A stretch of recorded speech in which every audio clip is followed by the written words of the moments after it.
John. Angie. And today is going to be an interesting day. I had a question for you. How do you know? No, it is. It's a really, we've been talking about so many things and this popped up for me. How do you actually know that you are effectively coaching somebody? It's a good question. You have to look at a few different things. I guess it's mostly we go by the feedback that they give us, right? Sure, which doesn't always mean like we're actually doing it, right? We've talked in the past about, that expensive cup of coffee, and I'd love to have coffee with you, but right, we have a job to do and we need to, make sure that we are actually delivering. Yeah. I think most coaches do really want to know Yeah. how to measure the effectiveness of their sessions and the client satisfaction. So let's talk metrics. Let's open the clinic. Welcome to the Coaching Clinic with John and Angie. The show for professional coaches who want to develop their skills and grow their business. Follow the show on your favorite podcast app. And join us every Wednesday for new episodes. Absolutely. Yeah. So again, we've talked about this and I'm being really honest and transparent. Back in the day, to me, the unspoken, because I don't even think it was an intentional thought, but the unspoken metric was they chose me. They stayed throughout whatever the engagement time was, and or they came back, question mark. It really, I don't know, like honestly, I didn't even really think about it because I think back then I was just happy to have a client, right? I wasn't worried about, I don't think I was focused on like effectiveness, to be honest with you. That sounds awful, but not in the way we do today. Let's be clear. I'm not saying I just did it. That sounds awful. Bad. What were you going to say? I've probably said this a few times on episodes before, but in early days of coaching, for me at least, and I think for many coaches, maybe you tell me if this rings for you as well, but your coaching is really only as good as your last session when you're in your early days, because you're still trying to establish your baseline. Maybe people are still trying to figure out if you're any good as a coach, and we tend to base it on this. We have the recency bias. So the most recent session tends to be the one that's going to lead your thinking. Like, so if the session went great and the client was thrilled and enthusiastic and ready for action, you're like, oh, wow, I guess I am a good coach. That session went really well. And then the next day you maybe have a session with someone else and the rapport's not there. They're pushing back on everything and they're even maybe losing their temper with you a bit. And then you think, maybe coaching wasn't right for me. Maybe I should be thinking about doing something else. That was terrible. That sucks. That was terrible. And it goes up and down, up and down, up and down. And until you start to eventually, hopefully, if you stick with it, figure out that you either are a good coach or you're not. And that's more the internal sort of locus of decision of, am I a good coach? But actually having measurables, metrics that can help to display that or back up that information, wouldn't that be so much more helpful? Yeah. And evolution, right? Business evolution, mindset evolution.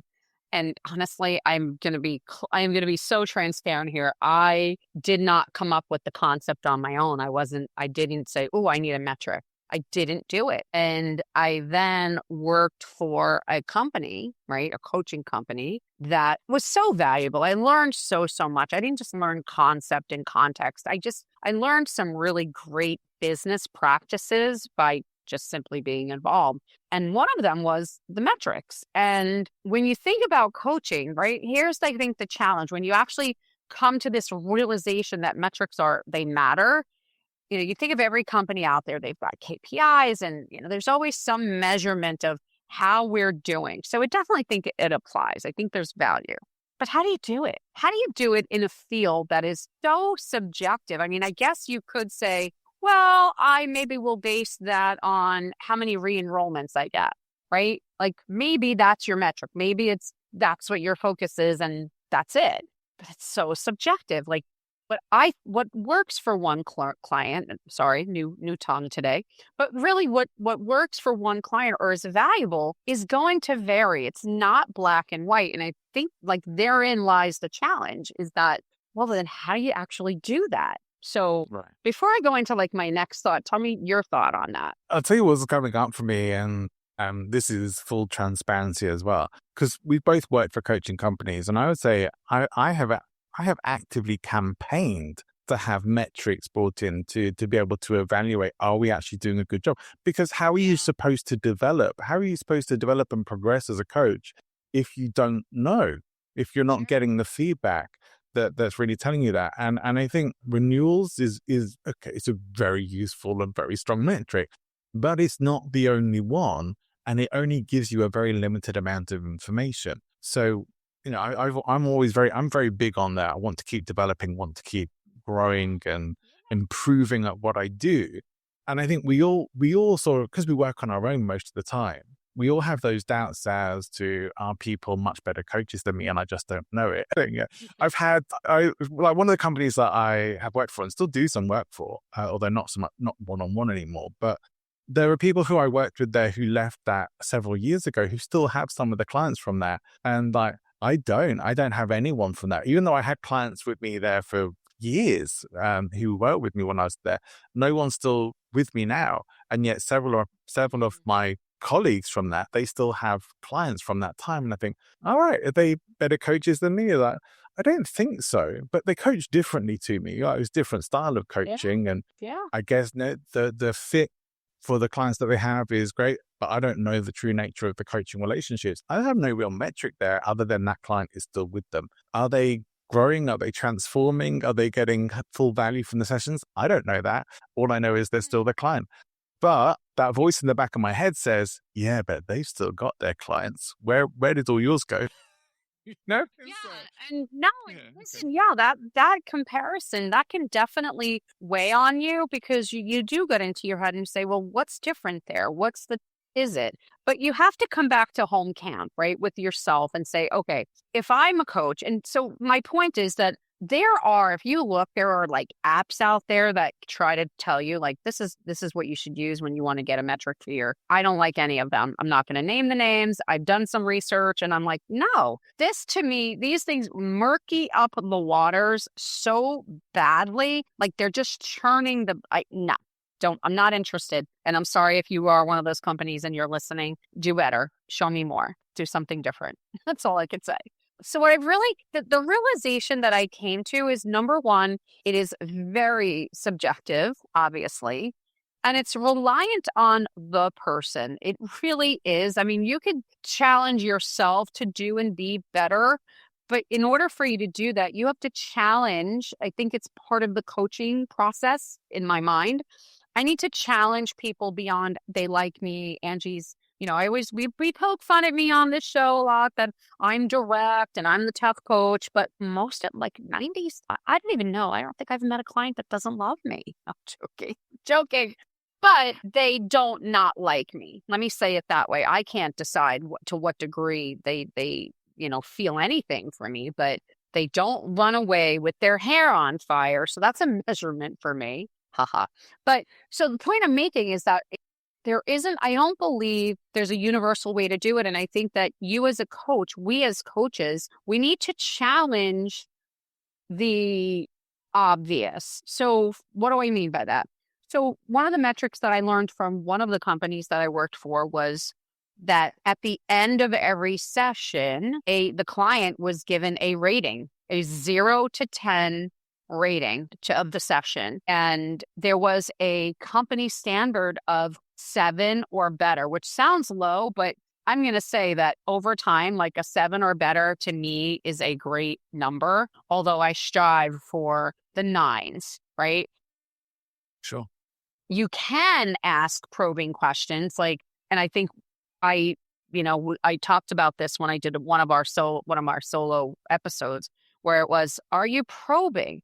Are you probing the same way to get to that information as you do when you're in the session? Hey, so if somebody really likes you and they just love having that conversation with you, one of the probing questions you might ask is, if I were to make this even more challenging for you, what would have to change, right? To even get them to shift the lens a little bit.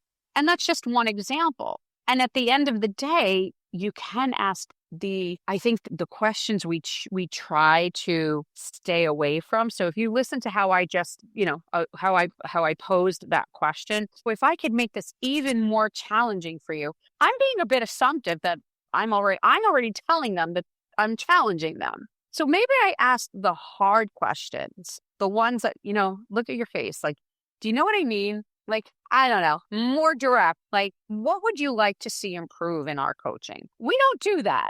I don't think many coaches go into that. I just don't.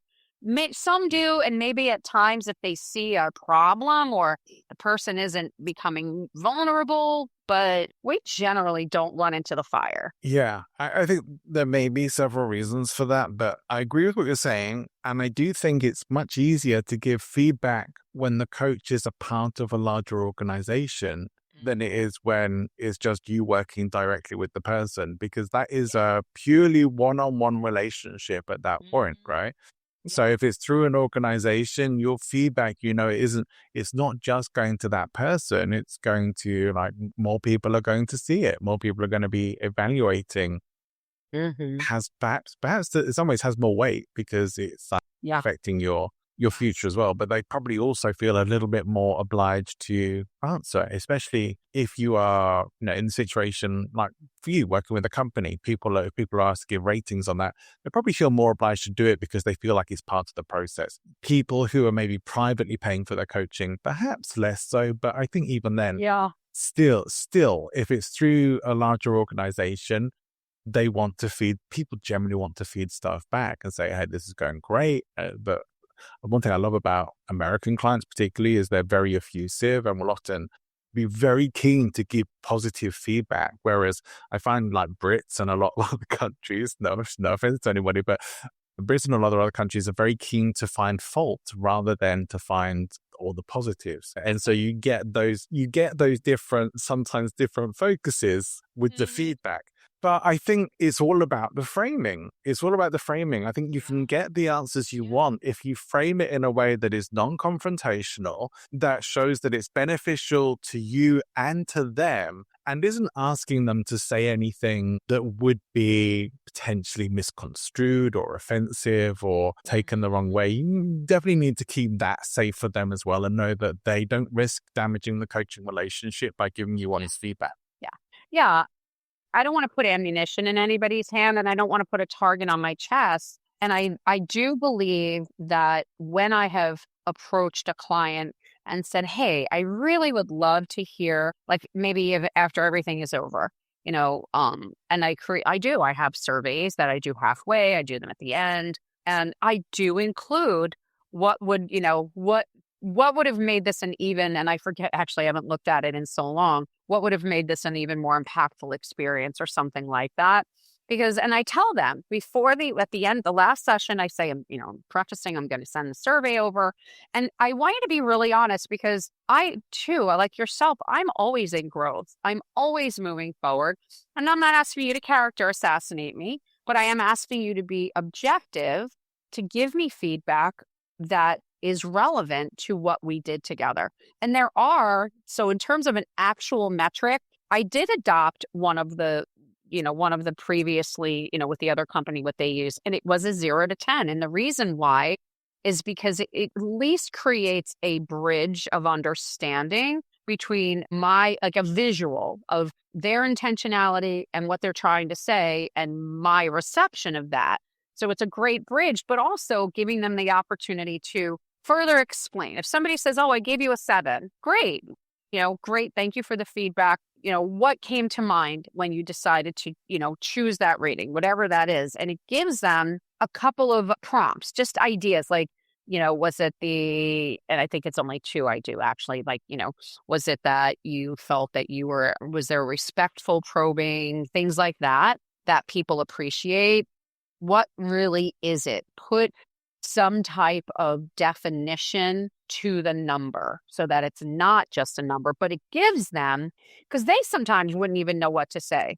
They get into this long drawn out, well, in the beginning, and like, oh my gosh, right? We don't want the story. We want the end result. So the metric, the actual number, I think works. Of all the things that I've seen and I've observed, that's a great way, Yeah. That percentage is like numbers. Yeah, I like that. I think that would be a great automation to have at the end of every session, because it's quick. It's super quick. Hey, look, a session's finishing. I would want that agreement made right up front and said, like, at the end of every session, you're going to get very quick feedback.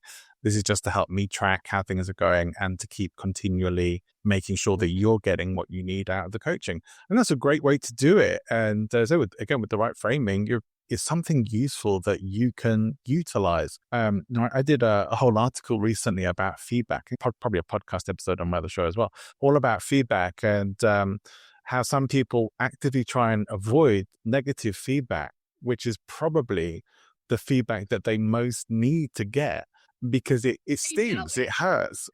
You know it as well. I had a friend in when I was doing more live events stuff. I had a friend who was a trainer, and at the end of a training session, which would often be 3 to 5 days of training event, there would be questionnaire forms. And at the end, I remember having out at the end of one of the sessions, the last session, texting in all the forms, and he actually asked, did it, but he asked one of the assistants to pull out any negative feedback. Oh my gosh. And file it in the circular filing cabinet. He didn't want to see it because his take was like, if you haven't got positive stuff to say, this was after a 5-day training, if you haven't got positive stuff to say after that, then I don't want to hear it. But what was he missing out on in that case, Well, and yeah, I mean, that's so, again, I don't mean to sound judgy because, again, you're right. It stings. Think of any relationship you have. When you're asking somebody for constructive feedback, I think obviously I'm working very hard at getting away from that whole, like, I'm giving you constructive criticism. No, I don't like it. It's like, rolling poop in sugar and saying, look at my new chocolate. Like, no. So, but constructive feedback, we have to frame it that way. We're not looking to open the doors for like this flood of, oh, well, in this particular session, you should be asking along the way. And I do. I don't really, maybe I will, I don't know. But right now I don't encumber my clients to want to, give me anything after each session. I don't do that. But I do, hey, I know we have 1 minute left. Tell me what you valued today or didn't. Or I might say, tell me what was most challenging for you in our session today. What was your greatest challenge today? I'll shift it up so they're not always like, oh, and by the way, Angie, I valued, like, I just change it up. So I am keeping their minds agile and nimble in terms of their responses. I don't know, I don't know if it's just a my clients thing, but the reason I don't do that generally with my clients is because it usually opens up a whole another conversation that is going to make us overrun. So I don't want to do that right at the end of my call. I'd much rather have them evaluate it in some other simple way, or really just a follow-up email in between saying like, how do you feel about the last session, blah, blah, blah. I think there's a bunch of different ways you can do it. Probably in that situation, I wouldn't do it after every session. But I do think it would be helpful. It would be great to have that, because if you think you've done a great session and your client doesn't, it's good to know that. And if you've done what you think was a terrible session and your client thinks it's amazing, it's also good to know that. Probably helps to balance the scales a bit more. Yeah. It might just make things, you have a more realistic view of what's going on than you would have otherwise. Agreed. Yeah. That's the key to it. So, and listen, believe me, I've learned, just to talk to your point for a minute about, at the end, it depends, because when I ask for it, I say, listen, I know we had a great session today, or I observed this today, and I'm very crisp and concise. What did you observe today? What stood out for you today?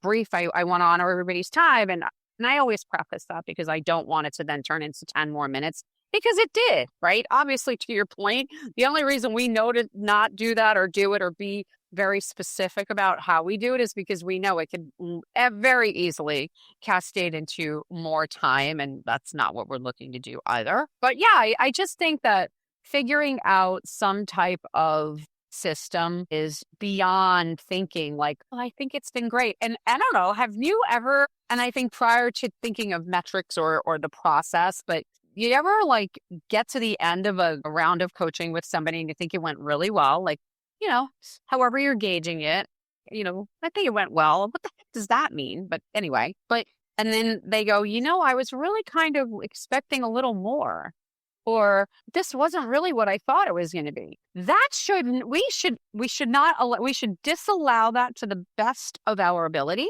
because at the end, it's just too late. Yeah. Yeah, I think one of the things you probably don't want too much, especially in maybe the first month or so of a coaching contract for sure, I would say, is to be too much on the case about it. So you need to establish the relationship, have the rapport there, and then you're probably in, like, by month 2, month 3, you're Yeah. probably in a better position to be able to get that sort of feedback from them. But I do think it's essential to do that. How often do people just not tell you what's really going on or what they're really thinking? And clients end up just drifting away. They just stop booking in their sessions, or they show up and they're kind of, they're deflecting and they're not really going anywhere with it, and they don't really seem like they have anything to talk about.